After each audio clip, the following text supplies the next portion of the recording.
Welcome to Chalk and Talk, a podcast about education and math. I'm Anna Stokke, a math professor and your host.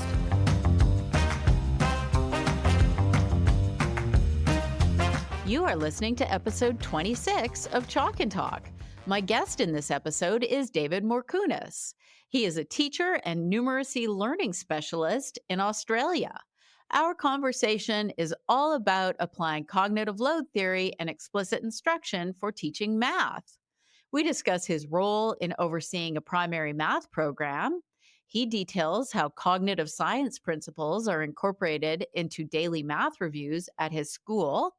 We have a passionate discussion about standard algorithms and explore David's strategies for teaching them. We talk about the role of manipulatives, we talk about math anxiety, and we discuss fostering motivation in math class.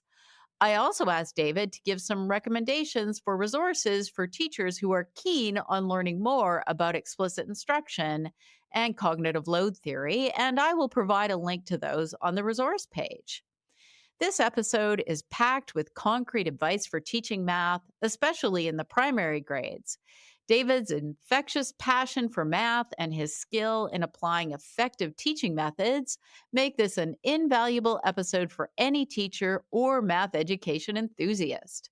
It was a delight to talk to him, and I hope you enjoy the conversation as much as I did. Now, without further ado, let's get started. I am pleased to introduce David Morkunas today, and he is joining me from Melbourne, Australia. He is a math teacher and learning specialist in numeracy at Brandon Park Primary School. Before becoming a teacher, he worked as an accountant. He regularly gives presentations to teachers on teaching math. For example, he's given presentations for Research Ed, Learning Difficulties Australia, Think Forward Educators, and many others. He is very experienced in incorporating cognitive load theory and explicit instruction into teaching primary math, and I am really looking forward to hearing all about that today. Welcome, David. Welcome to my podcast. Thanks so much, Anna. Before we start, I just want to acknowledge that I am coming to you from the lands of the Bunurong people, and I'd like to pay respects to elders past, present, and emerging. But thank you so much for having me. I'm really looking forward to the chat. Yeah, me too. So before we get into math and teaching, let's talk a bit about your background. So you were an accountant and you made a career change. So why did you decide to become a teacher? Yeah, so I was a financial auditor for one of the big four accounting firms in Melbourne. To be perfectly honest, just didn't really like doing it. It was a job that related to numbers, and I've loved maths since I was a kid, but wasn't really digging it. So I wanted a job that was a bit more altruistic, and that's no judgment to people who choose the corporate life. Just for me personally, I wanted something that I was helping people in. I just had enough people over the years say, hey, David, you'd make a good teacher. So I thought, well, let's try teaching. Also, the holidays are pretty sweet as well, yeah. So how long have you been teaching? About 8-9 years or so. I think 2016 was my first full year. Are you glad you made the switch? Oh, yeah, haven't regretted it for a moment. Love what I do. It's a ton of fun, really rewarding. It's nice to know that you're making a difference in the lives of wonderful young people. Oh, that's great. So what grades have you taught? My role actually requires that I teach across every grade. So I do a lot of modelling and observation. So I do teach every year level. But in terms of the year levels that I've taught the most in would be sort of 4 and 5. So about 9 to 11-year-olds is where my speciality is. Okay, yeah, and those are really important grades. What about your current role? So you're a numeracy specialist or a learning specialist, is that right? So can you tell us a bit about that? Yeah, so the learning specialist role in Victoria, which is the state I live in, it's basically a role that sits, if you're looking at like an org chart, I suppose, it sits kind of above the teachers but below the principal class. It's a role that is given to teachers that have some experience that want to essentially impart that knowledge and help grow the collective efficacy of their teachers and improve the outcomes of their students. So in a nutshell, I run the maths program at my school. So I make the decisions related to curriculum and pedagogy as well. And I run a lot of staff professional development during our after school meetings. But most of my job is improving our teacher efficacy. So coaching our teachers is a really important part of it. So that's a lot of meetings with teams and with teachers, and then tons and tons of modeling in the classroom. Okay, sounds great. Just for context, because a lot of our listeners won't be familiar with the Australian education system. So let's talk a little bit about that. Does Australia have a national curriculum, or in US they'll often call that a set of standards? So in other words, a document that says at what grades teachers should cover particular topics. Is there a document like that that you have to follow in Australia? Yes, there is. There's not a lot of oversight as to schools being checked for how closely it's being followed, I would say. But yes, it's a bit confusing because we have an Australian curriculum, but in Victoria, we also have a Victorian curriculum that does diverge very slightly. But yeah, it's essentially a document that goes from prep, which is what we call our first year of school in Victoria, up to year 12. And it tells you essentially what is expected to be covered in each subject area for each year. For example, it might be that we're expected to introduce halves and quarters in grade 1, and then, introduce standard division in sort of grade 4 or so. Just for context, is there a requirement for children to, say, memorize times tables? There's no explicit mention of it in our curriculum. I was listening recently to, I think it was Ben Jensen was doing an episode on Ollie Lovell's podcast, and he actually spoke about the Canadian science curriculum and how rigorous it is. And I suspect if your maths curriculum is as rigorous as that, it probably does a lot better than ours does. Yeah. I don't want to stick the boot in too much, but we don't actually have a requirement as far as I can tell. And I do skim read, so I might have missed it, Anna, but there's no explicit mention of, hey, we expect every student to memorize their multiplication facts by a particular age. So that's something we've instituted at my school. So we do expect our students to do it. We've set the very lofty target of the end of grade 3, but that's sort of still in the early days. So we're hoping within the next couple of years, our kids will mostly be there by the end of 3. I think the end of 3 sounds good. So here in Canada, it varies by province. At one point in my province, there wasn't an expectation for children to memorize their times tables. That was changed within the last 10 years or so. And the requirement is now at grade 5. So it's very late. Yeah. I think that in the US, Common Core, I think it actually is grade 3, if I remember correctly. Okay, so let me ask one more question about that. So how about adding fractions? What year would that be covered at? Yeah, I think so. Adding fractions with the same denominator, I think, is grade 5, and with related and unrelated denominators would be grade 6. So we do teach it earlier though. So we would teach same denominator in grade 4 probably, and then start looking at unrelated and related in grade 5. Okay, that's good. So ours would be grade 7 in my province. Really? We do not have a great math curriculum, right? Maybe the science curriculum's good. I don't know, but the math curriculum is pretty slow.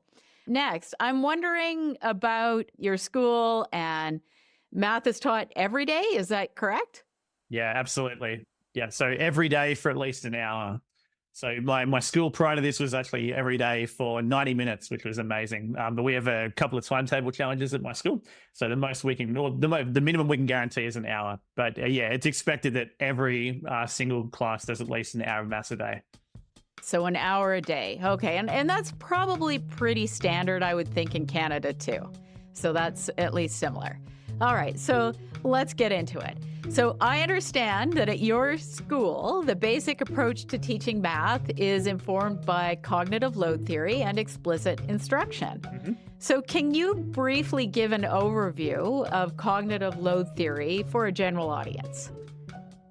No pressure. All right. I spoke at a conference a few weeks ago, and I had to speak after John Sweller. So for your listeners' benefit, he is essentially the grandfather of cognitive load theory. It was terrifying, but yes. Cognitive load theory, essentially, it's a set of instructional guidelines to help teachers manage cognitive load and working memory, essentially. So we split it into 2 categories. We talk about intrinsic load, which is sort of the cognitive load that's sort of inherently tied to the lesson or the task.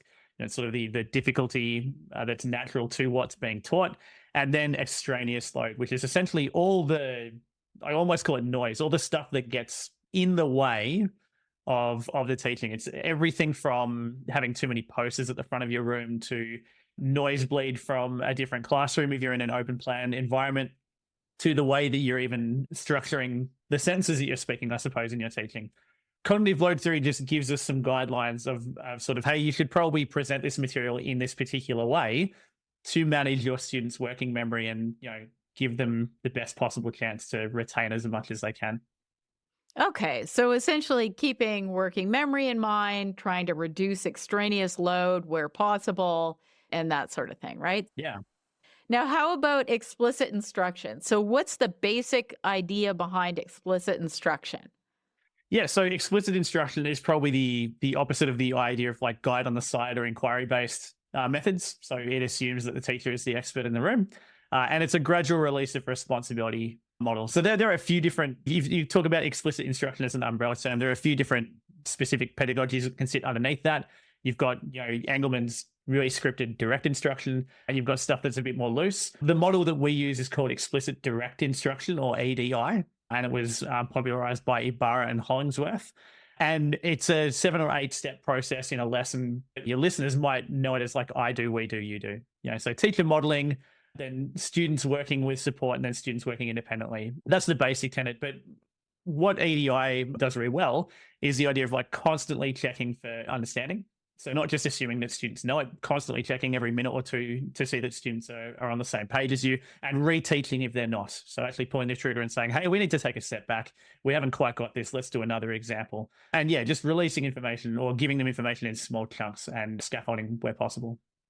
Okay, and so if you're checking for understanding quite frequently, how do you do that? Are you using sort of like some of the formative assessment techniques that, say, Dylan William talks about?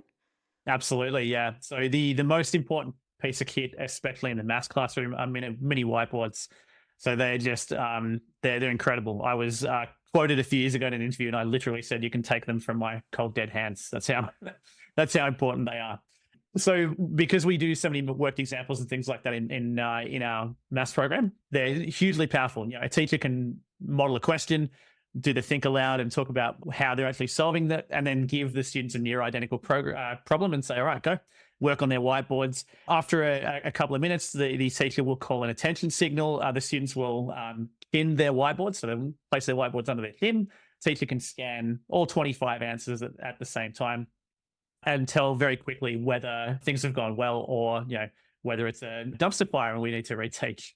So for that reason, mini whiteboards are just probably the most effective and efficient form of formative assessment I know of. Okay, that makes a lot of sense. So we'll come back to this and we'll talk about maybe teaching some specific things like, say, standard algorithms. Oh, yeah. So, first, let's talk about your daily reviews. So, I understand that these daily reviews are a central component of the math program at your school. So, can you tell us a bit about those? Yeah, they certainly are. So they're a non-negotiable across every year level. So a daily review is effectively a quick sort of 15 to 20 minute session where we go through topics and concepts and skills that students have already learned. So we know from cognitive psychology and from the architecture of the brain that just teaching a student something once won't lead to them actually learning it. So one exposure is not enough for a change in long-term memory. I use the same definition as Kirchner, Sloan, and Clark. Dylan William, in your episode recently, said the same thing, learning as a change in long-term memory. So we know that students need multiple exposures, and the reviews are the vehicle through which we do that. So if I give you like a grade 4 example, in a 20-minute maths review, we might cover, we might do one of these times tables. We might do the 7 facts. We might do some vertical subtraction, some long division practice in the number space. Then we might do perhaps some expanded form place value work. Then from there, we might do some perimeter and area, some angles in the measurement space, a few probability questions, and then end with some sort of problem solving component. And so we would do all of that within about a 20-minute session. We're teaching a lot quicker than we would during a lesson. So we're not necessarily going through the rigmarole of a full EDI lesson as we would the first time we've taught something. It's assumed that the students know some of this. We're reintroducing the concept. We might do a quick worked example if we think the students need the scaffolding. Otherwise, often it'll just be, all right, here's something that you've done before, go. It's trying to get them to do as much as possible in that time period. And we find that is the vehicle through which the learning happens. So It's important to get the lesson right, but without the review, they simply won't retain that knowledge. So the idea is to recall things that they've been taught previously, even though it might be the case that when they were taught that and they did a lot of practice, maybe it seemed like they got it then, right? But Hmm. we know that that doesn't mean that they're actually going to remember it 2 weeks later. So the idea is to kind of bring that stuff back and have them reviewing it at the beginning of class. So are you incorporating, say, interleave practice and space practice into your daily reviews?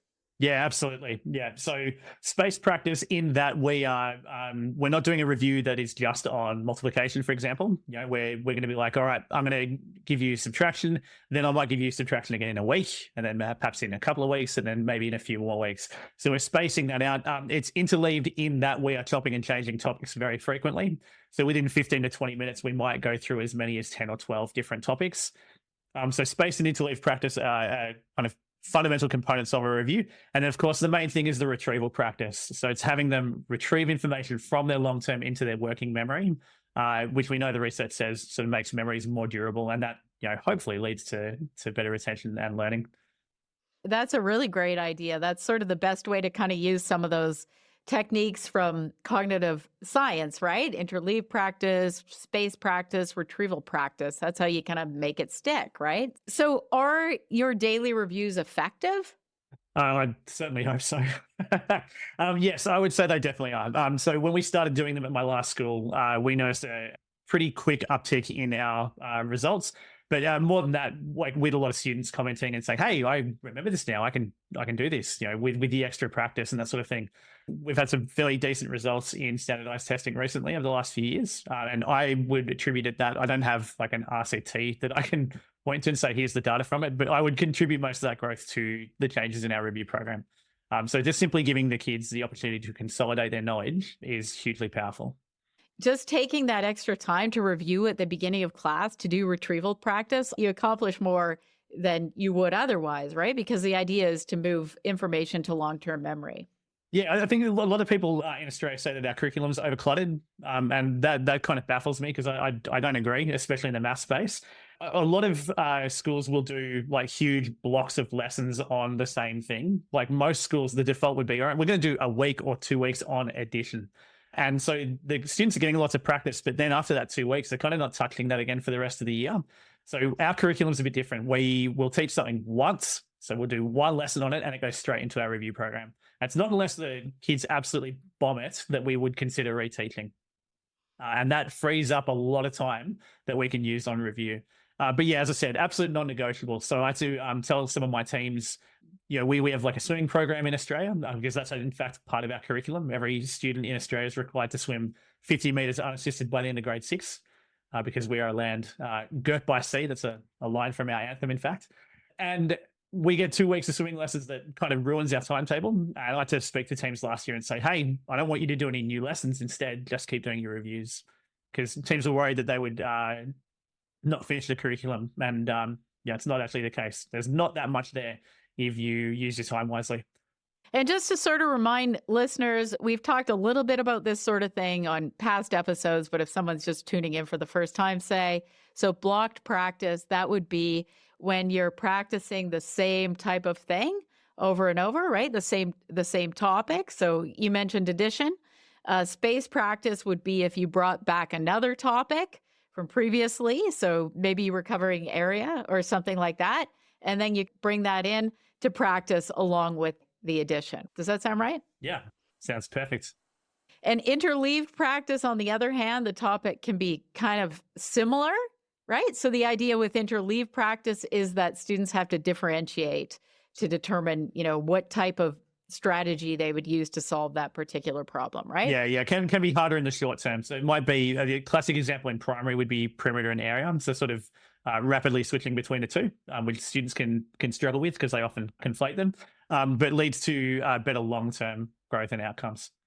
Right. And both of those things are really important. Actually, often in math, I think that it's very common to teach in blocks and not do space practice. Even at the university level, we have this problem with textbooks too. And so we have to incorporate that in, bring things back to sort of review, do that retrieval practice. Okay, about these daily reviews, do you design them all for the teachers? I started doing it in my grade 4 team a few years back. And that was effectively my only role in the team that year. So not just in the math space, also for literacy. So we had a spelling and an English review as well. Because I don't know, I think in Canada it's the same. Your primary school teachers are generalists, so they teach every subject. Yes. So same in most parts of Australia. But yeah, so I designed most of them from scratch, but my teachers build them now, so I can't build them for every team because that would be one way ticket to burnout, Anna.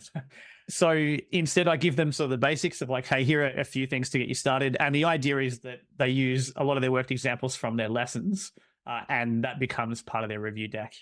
So I can essentially use the same materials over and over again. This is a great program. What you're describing sounds just phenomenal. So I think it's really great that you're doing that. I hope more people hear about this and try to incorporate this into their daily instruction as well. And me too. But I have to ask about basic facts. So would basic fact fluency be part of your daily reviews? Absolutely. Yeah, it's a non-negotiable. So they're in every single time we do a review. Not the same facts, obviously, but a different set of them every day. And that would look different depending on the year level. By grade 4 or 5, it's mostly going to be multiplication practice, whereas grade 1 and 2, they'll still be doing their addition and subtraction facts. But yes, they're in every single day. Quick, short, and sharp. We'll give them a number sentence, and they're just chanting the answers orally. So they're still computing. So they're not simply just reading a completed number sentence off the board, which is something I used to do until I realized there's actually no active thinking happening there. So it might be, as an example, we might have in grade 1, it might just be 3 plus 5 equals. Give them a couple of seconds of thinking time. They just say 8, and we move on. And we might do a dozen of those a day. And they all say it at the same time? Yeah. So we queue them. That's a part of EDI, queuing responses in unison and that sort of thing. What I'll normally do is I'll hold my hand up, and then when I lower my hand, that's when it's time to answer. So giving them some thinking time. Yeah. Okay. So every student gets a chance to think about it, and then you lower your head. And so you try and get them going faster and faster. Is that the idea? Yeah, exactly right. And it depends on the fact, of course, as well. So we use some teacher judgment there. If it's 3 plus 1, I'm going to give them half a second. If it's 8 plus 9, I'll give them a bit more time because that one's trickier. Do you include timed activities at all? We do, absolutely. So we do multiplication grids from about grade 3 upwards. That's sort of a quick 2 or 3 minute thing. It's about 50 questions. They're only required to write the answers. And yeah, they're done under time conditions. We're looking at doing the same for addition and subtraction later this year. Okay, that sounds fantastic. There's a lot of robust discussion about time tests at the moment, I think. They're completely low stakes. They're 0 stakes, in fact, and they're completely normalized throughout our school. So you won't find students getting anxious about them. They're just a normal part of the maths block. It's really important to look after your classroom culture and tell the students, hey, you're not competing with anyone here. The only person you're really competing with is your past self. Just try and improve a bit every day. And they've been instrumental in helping our students learn their multiplication facts. I had a student who knew next to none of them in grade 5 last year, and we started doing the grids. They did a bit of practice at home, and they learnt them within a term and a half, just because they were so keen to get as many of them done as I could. Wonderful. So yeah, I mean, if you don't make a big deal of it and it's part of your daily culture, it's not going to stress the students out as much, right? Not at all. It just becomes normal. Yeah, and they get better, and then they feel good, right? Like you feel good when you get better at things, right? Absolutely. Let's shift a bit to arithmetic. So let's talk about standard algorithms. Oh, I'm so ready. I hear that you like standard algorithms, and I like standard algorithms too. So this is going to be a fun conversation. So why do you think it's important to teach standard algorithms? Or maybe you don't think that. I certainly do, Anna. I certainly do. So yeah, it's something I'm extremely passionate about. I do conference talks about them and speak about them at length. I do not need an excuse to talk about standard algorithms for a long period of time. Yeah, they represent the collective wisdom of the people that have come before us. They've been developed over hundreds of years. They're extremely efficient. They're straightforward to teach. They're scalable. You can really increase the complexity from introducing addition, vertical addition in the first year of school, all the way up to multiple addends with decimals in the upper year levels. They work regardless, based on the same set of principles. Yeah, they're incredible. Like I really bristle when people advocate for the idea of letting students invent their own strategies. It comes off to me as an extremely ableist attitude, and it really, really upsets me because I've worked with lots of wonderful students that struggle in maths. And the idea of saying to that student, well, no, I'm not going to give you this tool that I know you could use. Instead, I'm going to let you, smack your head against something for weeks and weeks. It's going to ruin your self-esteem. It's likely going to trigger some sort of anxiety in maths. When in fact, in one decent lesson, I could teach you this and it'll work every time. They're hugely powerful. And I think the one thing in my old life as an accountant that has influenced my teaching is sort of thinking a bit about behavioral economics and stuff like opportunity cost. We don't have tons and tons of time with these students. We can't afford to spend weeks just giving them this like choose your own adventure idea. Instead, we are the experts. We're the ones that have the training. We need to be giving the students the most efficient and effective ways of solving these problems. There you go. That's my soapbox. I completely agree with you. And definitely they're the most efficient algorithm. They were developed over centuries, right? They're called standard for a reason. And yeah, I completely agree. I'm curious about something though. So here in Canada, there seems to be an expectation that teachers are supposed to teach multiple strategies, right? So honestly, at one point, the standard algorithms were banned here in my province. And so teachers weren't allowed to teach them and students were not allowed to use them in school. That's baffling. Why? What was the reasoning behind that, Anna? Well, because there are certain educators who claim that they're harmful. They're harmful to students' development of place value with understanding, which is absurd, right? Because they reinforce place value. Most certainly do, yeah. Right? You line up the digits by place value, and whether you regroup, it's all determined by place value, right? Yeah, so that had happened here. And then that got changed, but sort of the compromise was students should learn many different strategies for arithmetic, which is very time consuming.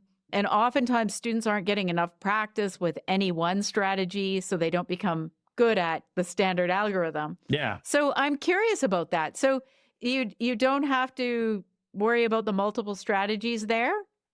No, so the curriculum is it's fairly woolly in this regard. It says things like efficient mental and written strategies, but that's the kind of the only mention that we get in Australia. So it really is left up to the individual schools and in some cases the individual teachers to decide how they're going to do it, which you can understand is probably not ideal. So even within a particular school, you might have a grade 2 teacher that is teaching the standard algorithms and one who is not, which is a bit of a worry. More guidance on this would be great, as long as it's the right kind of guidance.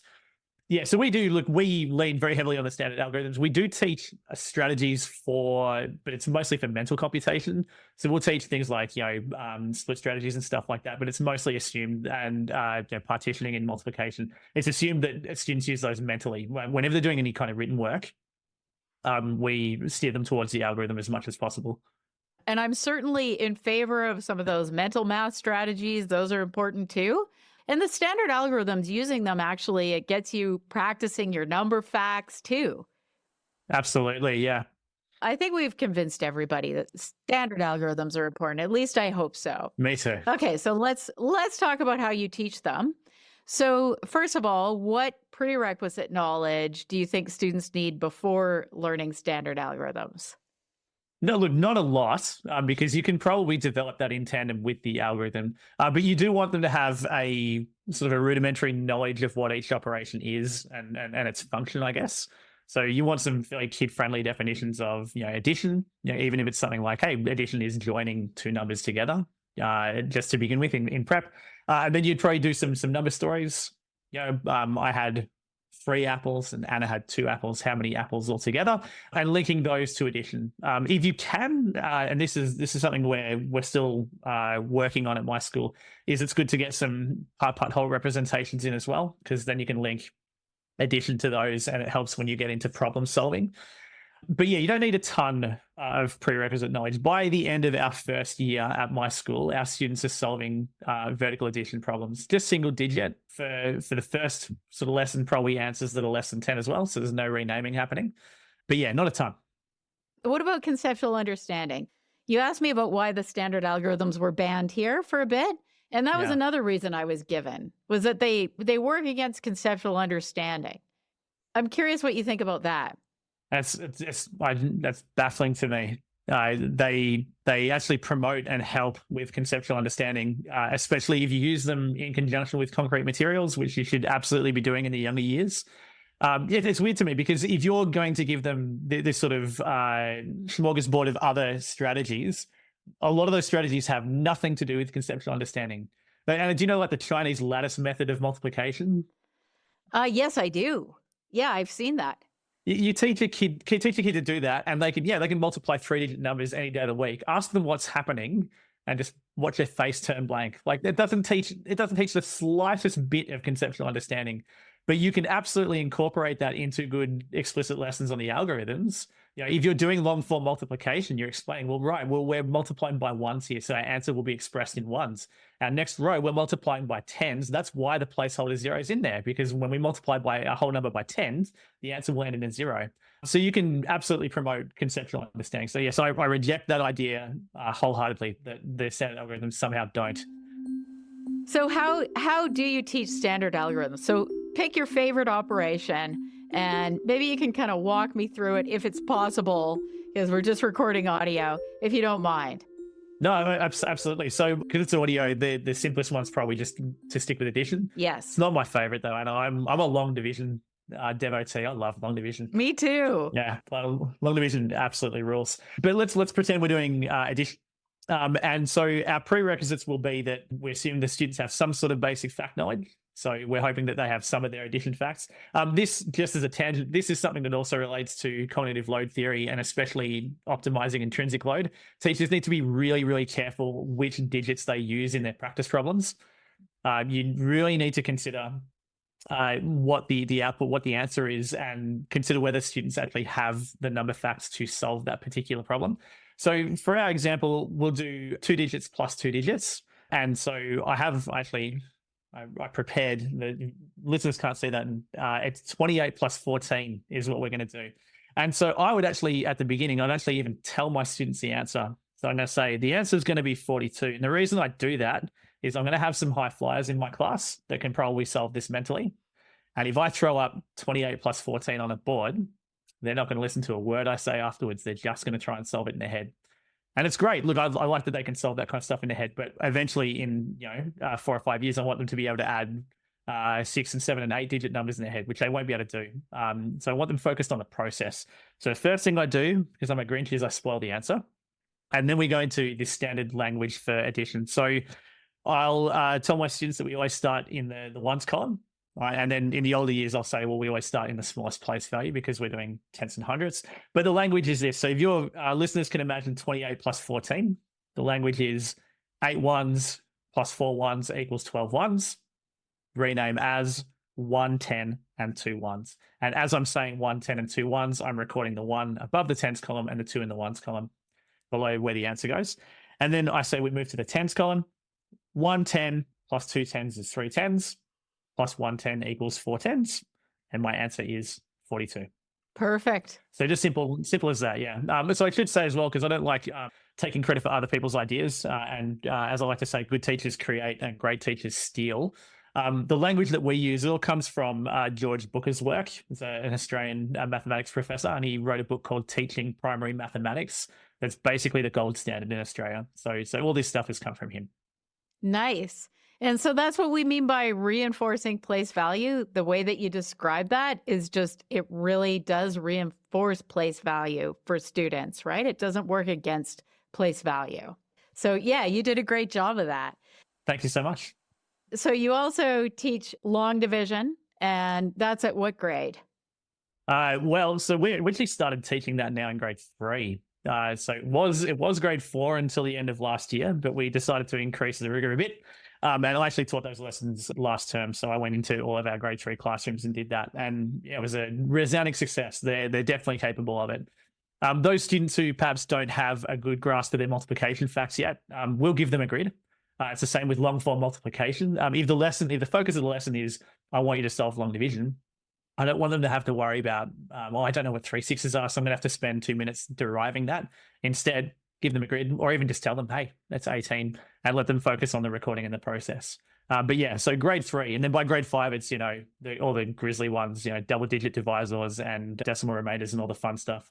And you teach short division too. I saw that in your slides. Yeah. I love short division, but not everybody knows how to do it. I learned it as a kid in my school, and actually I use it all the time. Like when I'm just doing calculations for various things, I just jot it down and use short division. But a lot of people don't know how to use it. That's funnily enough, I had the opposite issue when I first arrived at the school. I had some year levels who were doing short but not long division. And I had to say, well, we're going to pump the brakes a second. I love short division as well. It is significantly more difficult and far more taxing on working memory, though, just because the multiplication and subtract steps are done entirely mentally. So we absolutely teach short division at my school, but not until long division is concrete, though. Yeah. But yeah, some kids, once you show them short division, they're off to the races, man. They love it. And you can, it's so quick. I like to say that, mathematicians, we're efficient, but we like to be lazy as well. We like the quickest possible way of getting a solution. And so, once they're comfortable and they know their multiplication facts, you cut a 15-digit question up there and they'll solve it almost as quickly as you can write it. Yes. And you are right. Mathematicians do like to be efficient. I'm glad you mentioned that. So how about long division? Do you explain the reasoning behind long division, why long division works the way it is? You don't have to do this. I'm just asking if you do it. Thank goodness. We do rely a bit on a memory hook for long division because it is more complex. So I have my students actually write the symbols for the steps. So they write a division symbol, then a multiplication symbol, a subtract, and then a downward facing arrow. So essentially divide, multiply, subtract, bring down and rename. I do try and tell them what's happening place value wise and sort of say, all right, I have 13 ones. Can I share them among 4? Is there enough for each to get at least one? It's a bit trickier in long division. That's when some of the conceptual understanding stuff starts to break down. If you held a gun to my head and said, which one's more important? Which one do you care mostly about? I do care more about the procedural fluency. Ultimately, I want them to be able to do the maths. If they can't explain the minutiae of what's happening under the hood, that's not necessarily a deal breaker. It's important for the basics, place value, and that sort of thing. But if they can't describe to a beautiful level what's happening under the hood in long division, I'm not as worried about it. So we do give them the language, and we still use that place value language. So you said, like I said before, it's never 13 divided by 4. It's always, I have 13 ones. Can I share 13 among 4? So we still use that language, but conceptual understanding is a bit harder. It starts to get more complex at that level. I always think it's just important to get the point across that, here, I've explained it to you. This is how it works. This is why it works. In math, everything has an explanation and a reason. But at the end of the day, you do really want to be good with the skill. Because if you're not good with the skill, that's what's going to hold you back later. Yeah, exactly right. And I realize I've made a bit of a hypocrite of myself because I was ragging on the Chinese lattice method. But we, of course, do build conceptual understanding and division before we get to the long division process. So a lot of work on arrays and sharing in the younger years. But long division is a bit of a trickier one. Great fun, though. So let's talk a little bit about math anxiety, because you mentioned timed activities. And as you said, this is sort of controversial thing that everybody's talking about right now. Have you experienced kids with math anxiety? Yeah, I've worked with students who are anxious about maths. My thoughts on it are informed a bit by Bruno Reddy, who runs Timetables Rockstars in the UK. It's a friend of mine. He once said to me, look, no student enters school with maths anxiety, which tells me that it's a problem of practice. And it's perhaps that we're not giving the students the tools they need to succeed in maths might be the trigger of their anxiety. I said on Brennan Lee's podcast last year, I have year 12 German anxiety because I didn't study German at all, Anna. So if you parachuted me into a year 12 German class, I would feel quite anxious because I wouldn't know what I'm doing. And I suspect the same is largely true for our students. If we can sort of give them the support they need and teach them at their point of need and give them success, I've had great success myself with reducing negative feelings and negative attitudes towards maths by just helping my students achieve. I think you're likely right. So if you get better at math and if someone helps you get better at math, that probably is going to reduce your anxiety, right? Is that kind of what you're saying? Yeah, that's the main thrust. Okay, got it. So you think achievement and working towards getting students to achieve in mathematics and do better in math is the way to go with that. Yeah, that's the motivation equation as well. Is I think a lot of the discourse gets motivation backwards. I think the achievement needs to come first. That creates a beautiful positive feedback loop. I'm proud of myself because I've gotten something correct, and my teacher's proud of me. That's going to make me more likely and more motivated to try harder material to chase the same feeling. I have another question. It sounds like the explicit instruction you use, it's whole class instruction. Hmm. So you must have students in your class that are at different skill levels. And how do you deal with that? That's a great question. So it's probably the first question I get asked every time I do a conference talk is what do you do for the lower achieving students and the highers? So we differentiate our independent practice and we differentiate a lot of our worked examples as well. But the students fundamentally get access to the same curriculum. If you don't, there's probably an argument that in high school things are different and the gap is wide enough that you can talk about streaming and that sort of thing. But in primary school, if we're streaming our maths grades and splitting it up into high, medium, and low, for example, you're just perpetuating the Matthew effect, and you're robbing those lower students of the chance to expose. You're robbing them of the exposure to the wonderful work and the wonderful curriculum in maths, right? So we of course work one-on-one and in small groups with our lower students during independent practice. So while the rest of the class is working independently, students who need extra help will get it. But we also have those supports built into the lesson. So for a worked example, if I'm doing, let's talk about that addition example again. If I'm doing an addition lesson with my grade ones, for example, I'll expect every student to attempt the first question. So the first question might be that 28 plus 14 that we did, but then I will have 3 or 4 more questions on the screen or on the board ready for my higher students to do. And they might range up to a 4 or a 5-digit problem. The students aren't expected to solve them all. So we just expect every student to give it their best effort. The same with the reviews. The reviews always have multiple questions as well to cater for a range of ability levels. The expectation is never that every kid finishes every slide or every question. So just do your best. When the teacher's happy that you've given it a go, we move on. So do you have in mind then that there's sort of a minimum amount that you would want every student to do when you put up these problems, but then there are extra problems that the faster students could do? Is that the idea? Yeah, exactly right. So look, my minimum expected effort is that you attempt the first question. And some students may not even finish the first question. But as long as they're giving it a go and I'm supporting those students who need the help, then I'm happy. The key is to get enough material to cater towards those higher ability students, because then if you don't and you're working one-on-one with someone, then those kids are done in 15 seconds. That's when you're often going to get behavioral problems because they're sitting around for 2 minutes with nothing to do. You would have to have a lot of practice problems prepared, right, for all the different groups of students in the class. But they're not working on a different topic, though. No. It's like the same topic, but just more complicated problems. Yeah. So we might do like an area lesson in grade 4, for example, and the goal is to just do areas of squares and rectangles. But we might put some compound shapes in for the higher ability students, where they need to actually segment it into 2 separate rectangles and then add up the areas at the end. So something a lot more rigorous, but still the same basic skill. That makes a lot of sense. So you have extra challenge for the students who really are excelling, and then with those other students who are struggling during independent time or independent work time, you work with them and help them get caught up. Exactly. Okay. So what about manipulatives? Do you use manipulatives when you're teaching things like the standard algorithms? Yeah, we absolutely do. So we use them, as I suspect most schools do, mostly in the younger years. So we do try and get them moving to abstract representations as soon as we can. But yeah, so we start with manipulatives in our first year of school. We represent numbers on a 10 frame with counters. We do a lot of that in the first couple of terms. Then we very quickly move to bundling sticks. So if your listeners can just imagine, we call them icy pole sticks in Australia. I don't think that will play in Canada. Popsicle sticks? Yeah, there you go. Popsicle sticks. There we go. So we use bundles of those. And so a single stick is 1, and then you take 10 of them and you wrap them with an elastic band, becomes your 10.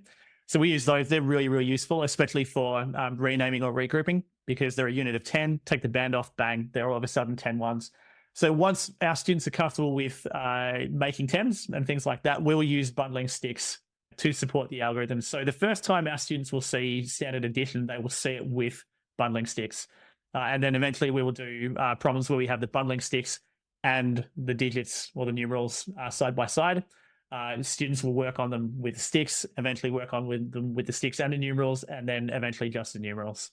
You start with the manipulatives, and then you bring the manipulatives with the numbers. So concrete, pictorial, abstract, or something like that. More or less, yes. Yeah, that's the pathway. With the goal being that you want to be working with the abstract. That's the end goal. Yeah, and it depends. It depends heavily on the topic because we'll use manipulatives for other stuff in the older years.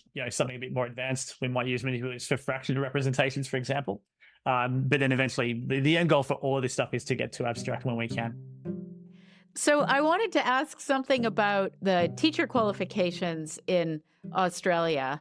So say in elementary school, how much mathematics would a teacher have to know, say? So we're talking about content knowledge? Yeah, that's right. So the year after I graduated, the Australian government introduced this test called the Landtype test, which is it's a test of literacy and numeracy skills that is a prerequisite for graduating with a teaching degree in Australia. That tests them on, I think it's year 9 equivalent skills. So the teachers in Australia have to have passed a test that relates to year 9 maths. To be honest, though, there's no check of like, all right, you need to be able to do everything in the primary curriculum to be a primary teacher, for example. So we find, I don't know if this is the same in Canada, Anna, but we do find that there are issues with teachers and their content knowledge. There are pretty significant gaps, and there are a lot of teachers in Australia that are uncomfortable moving up to the older years in primary school because they're concerned that they lack the knowledge. Is that pretty similar to you guys? I think it is similar. Yeah, there are sometimes these gaps in knowledge, particularly in the elementary years. But in a lot of cases, I don't think that teachers have good resources to work with either, which just isn't helpful. So what I wanted to ask about, so say a teacher has to teach the standard algorithms, probably knows how to use the standard algorithms, but then sometimes the criticism would be that you're not teaching them with understanding. And maybe the teacher isn't sure how to teach the standard algorithms with understanding, particularly like the long division algorithms, quite complicated. How could they find out how to teach those with understanding? Yeah, so my suggestion in Australia is that people pick up the book I mentioned earlier, so Teaching Primary Mathematics. That's a really good resource, but you're right, there aren't a lot of great resources. I don't know of, I'd be thrilled to be proven wrong here. I don't know of a single Australian university that is really teaching maths to their pre-service teachers in this sort of way. I certainly was not taught standard algorithms or anything of the sort when I did my maths training at university. So yeah, I'd love to be able to point to a uni and say, hey, you should do this. I know that La Trobe in Australia is doing incredible things in the literacy space, and they're probably looking to do something similar in the future in maths. But beyond that, it's probably just leaning on things like textbooks. And yeah, Bookers is world-class, I'd say. It's a lot of work that I do with my teachers is upskilling them and getting them the content knowledge that they need. And you're using cognitive load theory and you're using explicit instruction in your school. Is that happening in a lot of other schools in Australia?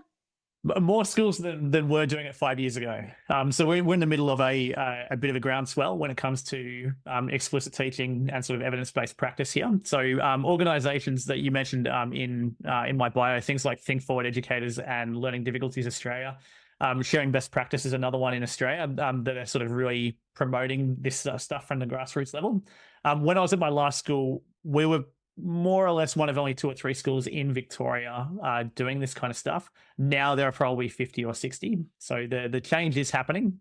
It's not quite happening at a system level or at the university level yet, but there are encouraging signs, yeah. So send it to Canada. I want to just follow up on another thing you mentioned about what you were taught when you were in university, learning to become a teacher. And you must have received some courses on how to teach math. Mm-hmm. And so what happened in those courses? Anna, I can barely remember, to be perfectly frank. The most vivid memory I have in my university time was being given a piece of like A5 paper and said, all right, I want you to fold it into 11ths. And that was the focus of one of our math sessions. And I somehow fluked it and nailed perfect 11ths. And like, that's my overarching memory from university. We talked a lot about manipulatives. We talked a lot about the early years in number sense, but there was little to no discussion on the four operations, and no discussion on basic number facts and things like that either. So not ideal. Okay. And so were you taught about using explicit instruction, that might be one of the better ways to teach? Not at all. No, a lot of it was quite investigation based. A lot of games, and for the record, I'm a big supporter of games in the younger years when they have a purpose and they're leading to good understanding. But yeah, there's a lot of we want to guide the students to help them develop their own understanding. Just essentially, like it shouldn't surprise anyone. Like just a ton of constructivism, really. I would say that's likely fairly common in North America. Okay, so you were an accountant. Do you use your knowledge of accounting or anything like that to motivate students? Do you think you need to do things like that? No, definitely not. No, it's the only things, as I said before, I just use some behavioral economics stuff. Mostly not for students, but mostly the teachers, talking about opportunity cost. And then a lot of like sunk cost fallacy stuff. A lot of schools will be like, well, we spent all this money on these resources, so we have to use them. And me pushing back and being like, oh, you don't, like that money's gone regardless. So And so when you're teaching students, you don't have to provide motivation to get them working. no, I think like it sounds a bit contrite to say. It's very Instagrammable what I'm about to say, but like I also stole this from an ex-colleague. Teachers are the weather in their classroom. I think your attitude and your motivation towards maths has a huge influence on how your students view it. At the risk of tooting my own horn, when I'm in the maths classroom, like I'm excited, I'm jazzed to be there. I get to work with students from across the school. I get to teach them things that I am really passionate about, that I really enjoy, and I kind of feed off, their energy as well as them doing the same with me. So yeah, that's my motivation piece, I guess. Like I teach them effectively, I give them success, I present it in a way that is highly engaging. A lot of people criticize explicit teaching for being lecture driven. I think those people just have never seen explicit instruction done well. It's highly interactive, super engaging. As a result, kids experience a great deal of success. I mean, I think the key within explicit instruction is, first of all, you actually teach, right? So you actually explain things, but there's a lot of, you mentioned earlier, a lot of checking for understanding, providing feedback, using things like those daily reviews, which are just excellent. It's just an excellent idea. The retrieval practice, the interleaving, the space practice, those are all really important components of explicit instruction. Yeah. Are there any specific books that you would recommend for teachers who want to learn more about cognitive load theory or explicit instruction? Absolutely. So in the cognitive load theory space, I'm holding up, for Anna's benefit, I'm holding up Oliver Lovell's Cognitive Load Theory in Action. And just full disclosure, Ollie and I are good friends. But I've not read a book that I've not read anything in this space that does a better job of explaining it. It was written by a teacher for teachers. It's extremely accessible. It's nice and thin as well, so it doesn't take too long to get through. Couldn't recommend that more highly enough. He also has a short course as well, if anyone's interested, where you can go through the tenets of CLT as well. Oh, he has a short course?